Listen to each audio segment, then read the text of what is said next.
السلام علیکم ورحمۃ اللہ وبرکاتہ۔ الحمد للہ رب العالمین والصلاة والسلام علی سید المرسلین، اما بعد۔ سوال آیا ہے جی، دعا کی شرعی حیثیت کیا ہے اور یہ کب مانگنی چاہیے اور دعا مانگنے کا ادب کیا ہے؟ اس حوالہ سے قرآن مجید میں وارد ہوا ہے، وقال ربكم ادعوني استجب لكم ان الذين يستكبرون عن عبادتي سيدخلون جہنم داخرين۔ اللہ رب العزت کا فرمان ہے، تمہارے پروردگار نے کہا مجھے پکارو، میں تمہاری پکار، تمہاری دعائیں سنوں گا، اور یقین مانو جو لوگ میری عبادت سے تکبر کی بنا پر منہ موڑتے ہیں وہ ذلیل ہو کر جہنم میں داخل ہوں گے۔ یہ قرآن مجید کی آیت ہے جس میں اللہ نے دعا کے متعلق ہدایت دی، یعنی مجھے پکارو، دعا پکارنا، التجا کرنا، درخواست کرنا، اور یہ کس سے مانگنی چاہیے؟ یہ اس سے مانگنی چاہیے جو دینے پہ قادر ہے، یعنی جو چیز کا آپ سوال کر رہے ہیں وہ چیز آپ کو عطا کرنے پر کوئی قادر ہو تو اس سے آپ سوال کر سکتے ہیں۔ اور یہ دعویٰ اللہ رب العزت کا ہی ہے کہ مجھے پکارو، میں تمہاری دعائیں سنوں گا اور اس کو پورا بھی کروں گا۔ بالفرض ایک انسان کی دعا قبول نہیں ہوتی، لیکن اسے بھی دعا کا اجر ملے گا، یعنی اللہ وہ ہستی ہے جو دعا جو مانگی جائے یا تو وہی عطا کرے گا یا اس سے بہتر کچھ عطا کرے گا، یا پھر ان کو ذخیرہ کرے گا آپ کی آخرت کے لیے۔ یعنی ہر معاملے میں وہ اتنا زبردست اور کامل قدرت والا ہے کہ آپ کو ہر معاملے میں خیر کی طرف لے کر جائے گا۔ اس سے مانگنا بہترین عبادت ہے، بہترین اجر رکھتا ہے اس سے مانگنا، اللہ کی خوشنودی حاصل ہوتی ہے۔ اگر وہ چیز مضر صحت ہو، انسان کے لیے مضر ہو، تو اس کے مقابل اللہ ایسی چیز عطا کرتا ہے جو خیر بظاہر لگتا ہے کہ جو دعا کی گئی ہے وہ قبول نہیں ہو، لیکن نہیں، اس کے کچھ طریقے کار ہیں۔ اس لیے دعا اس سے مانگیں جس میں یہ اہلیت ہے، دینے کی قدرت ہے، اور وہ اللہ ہے۔ اگر ہم نے اللہ کے علاوہ کسی اور سے دعا کی یا کسی اور کو اس اہل سمجھا کہ یہ ہماری حاجت کو پورا کرے گا، اس کا مطلب یہ ہوگا کہ ہم اللہ کی خوبی کو کسی اور میں دیکھ رہے ہیں، یہ شرک ہو جائے گا۔ یہ شرک ہو جائے گا جو قرآن مجید میں ہے کہ یہ معاف نہیں ہوگا، سب گناہ معاف ہو جائیں گے لیکن شرک نہیں۔ اس لیے سب سے پہلے دعا اللہ سے مانگنی چاہیے جس کی اللہ نے بھی ہدایت دی ہے۔ ایک اور مقام پر اللہ نے فرمایا، ادعوا ربکم تضرعا وخفیا انہ لا یحب المعتدین۔ اللہ رب العزت سے دعا کرو، گڑ گڑا کر بھی اور چپ کے بھی۔ یقیناً اللہ حد سے گزرنے والوں کو پسند نہیں کرتا۔ یہ دعا کا ایک ادب ہے۔ دعا کا ادب کیا ہے کہ اپنی حد میں رہ کر ہی مانگا جائے۔ مثال کے طور پر اگر کوئی کہہ دے کہ اے اللہ مجھے نبی بنا، اے اللہ مجھے آسمان پر لے کر جا،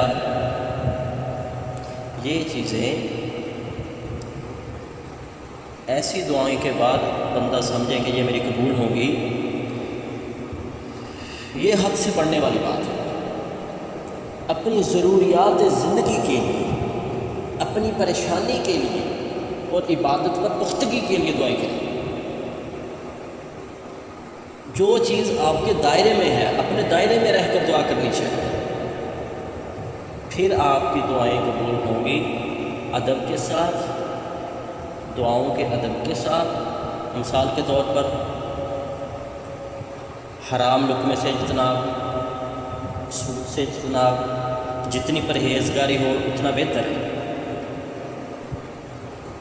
اور لکھا ہے جی دعا کب مانگنی چاہیے، دعا کب مانگنی چاہیے؟ اس کے بہترین اوقات ہیں، جیسے تہجد کے وقت، جب اللہ آسمان دنیا پر آ جائے اور لوگوں کو خطاب کرتا ہے کہ ہے مجھ سے مانگنے والا میں اس کو عطا کروں، ہے مجھ سے بخشش طلب کرنے والا میں اس کو بخش دوں، وہ اس وقت اللہ خود صدا لگاتا ہے آسمان دنیا پر آ کر۔ بہترین وقت ہے، بہترین وقت ہے۔ نیکی کرنے کے بعد دعا کرنا، جیسے موسیٰ علیہ السلام کا ایک واقعہ ہے کہ انہوں نے بکریوں کو پانی پلا کر اللہ سے مانگا تھا، رب انی لما انزلت الی من خیر فقیر۔ دعا اللہ سے مانگو، نیکی کے بعد دعا کرو۔ بہترین ٹائم ہے دعا کی قبولیت کا۔ اور کچھ ایسے ہیں بھی دعا کرتے وقت ہم جلدی، اللہ ہر اس بندے کی دعا قبول کرتا ہے جو جلدی نہیں کرتا اور یقین کے ساتھ دعا کرتا ہے، یہ نہیں کہتا کہ میں نے دعا کی تھی میری قبول نہیں ہوئی، ایسے کہہ کے وہ چھوڑ دیتا ہے، دعا کرنی چھوڑ دیتا ہے، بند کر دیتا ہے۔ اور یہ بھی نہیں کہنا چاہیے دعا میں، یہ بھی نہیں دعا میں کہنا چاہیے اے اللہ اگر تو چاہے تو مجھے معاف کر دے، اے اللہ اگر تو چاہے تو مجھے معاف کر دے، یہ بھی نہیں کہنا چاہیے، کیونکہ دعا میں یقین ہونا چاہیے، اے اللہ مجھے معاف کر دے، یہ لفظ استعمال کرنے چاہیے، اے اللہ مجھے معاف کر دے، مجھے معاف کر دے، یقین کے ساتھ کہ انشاءاللہ اللہ مجھے معاف کر دے گا، کیونکہ ہم اللہ پر کوئی زبردستی نہیں کر سکتے، اللہ پر زبردستی نہیں ہو سکتی، بس التجا اور درخواست ہو سکتی ہے۔ اس لیے بھائیوں پہلے تو اپنے وجود کو اس طرح کریں، ہر قسم کی جو اللہ کی طرف سے پابندی ہے وجود پر، وہ اپنے وجود پر پابندی کو لاگو کریں، پھر دیکھیں کہ دعائیں مانگنے کا نبوی طریقہ کیا ہے، چھپکے سے اور گڑ گڑا کر اللہ سے التجائیں کرنا، یہ اللہ کا حکم ہے، اللہ کو پکارا جائے، اچھے اچھے ناموں کے ساتھ اللہ سے دعائیں کی جائیں، کوشش کی جائے بہترین مقام بیت اللہ پر، مسجد میں۔ ویسے تو جب بھی ضرورت ہو اللہ کو پکارا جائے، جب بھی ضرورت پڑے 2 رکعت نماز پڑھیں اور اللہ کے ساتھ مناجات کریں، اللہ سے اپنی دعائیں کریں۔ سب سے پہلے اللہ کی حمد و ثنا، اللہ کے پیغمبر پر درود، اور پھر اپنی دعا کو رکھیں، کیونکہ یہ بھی اللہ کے رسول صلی اللہ علیہ وسلم کی حدیث ہے، ایک بندے نے نماز پڑھی، نماز پڑھ کر سلام پھیرا، سلام پھیر کر اپنی دعائیں کرنے لگ گیا، آپ نے فرمایا تم نے جلدی کی، اللہ سے مانگنے میں جلدی کر،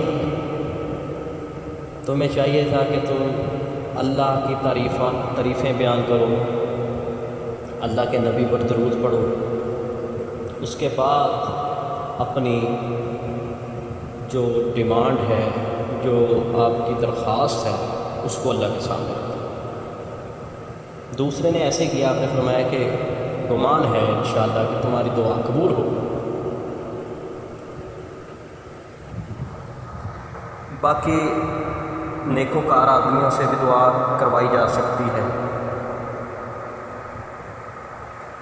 اللہ کے اچھے اچھے ناموں کا واسطہ اور وسیلے کے ساتھ دعا مانگی جا سکتی ہے۔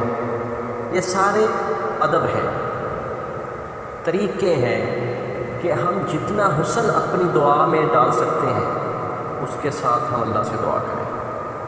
امید ہے بھائی کہ سوال کا حتی الامکان جواب آ گیا ہوگا، کوشش کی گئی ہے کہ بہترین جواب دیا جائے دلائل کی روشنی میں۔ دعا ہے جی اللہ ہمیں نیکی کے کاموں میں جمع کرے، نیکی کے کاموں میں تعاون کی توفیق دے، اور برائی سے روکنے کی، خود بھی روکنے کی اور لوگوں کو بھی کوشش کرنے کی کہ لوگوں کو بھی روکا جائے، ہمیں توفیق دے۔ وآخر دعوانا ان الحمد للہ رب العالمین۔